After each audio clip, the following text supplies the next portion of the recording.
Ашығу талай ауруға ем. Ғылымның өзі ашығу кезінде ағза клеткалық деңгейде жаңарып, жасаратынын дәлелдеген. Бұл процесс аутофагия деп айтылады. Ауто өзі, фагия жеу, яғни мағынасы өзін-өзі жеу. Ағзаға сырттан қорек түспесе, жасушалар іште жиналған токсиндерді жей бастайды. Ал токсин әр органда, әр клеткада, тіпті жасушалық кеңістікте де жетіп жатыр. Әсіресе ағзадағы ыдырамай, қорытылмай, сіңбей қалып қойған ақ уыздар, жиналған майлар, түрлі қалдық-шлактар, ауру бактериялар мен вирустар аштық кезінде де ағзаға қорек бола алады. Яғни сырттан түсетін қорек жоқ, амалсыз ағза іштегі жарамсыз қалдықтардың барлығын қорытып тастайды.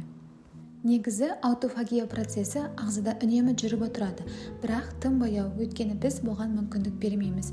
Күндіз-түні тамақтанғандықтан ол қорытып дұрыстап үлгермейді. 21 ғасырда аштықтан емес, ағза тамақ артық сумен болып жатқандықтан процеске жол берілмей, сәйкесінше аурулар да көп.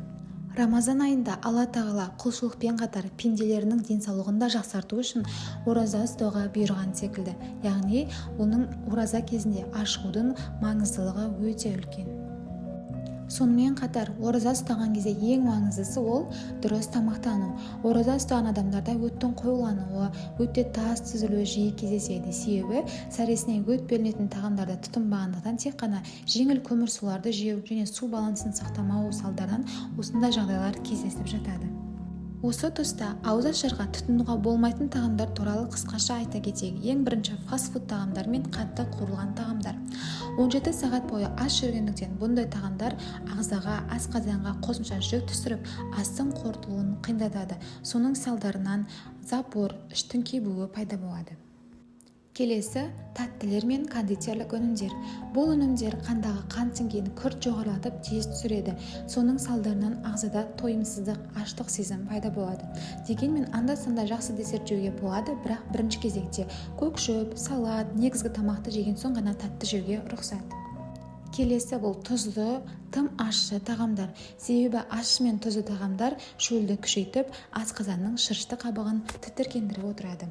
Және де бұндай кезде біз не тұтынуымыз керек? Сорпа, буға піскен, бұқтырылған тағамдар, ақуызға бай ет, балық, тауық және де көкөністерден жасалған салаттар, күрделі көмірсулар, яғни тары, қарақұмық, бұршақ, тұқымдастары және де маш өнімдерін ауыз ашқан кезде бірінші кезекте қолдануға болады.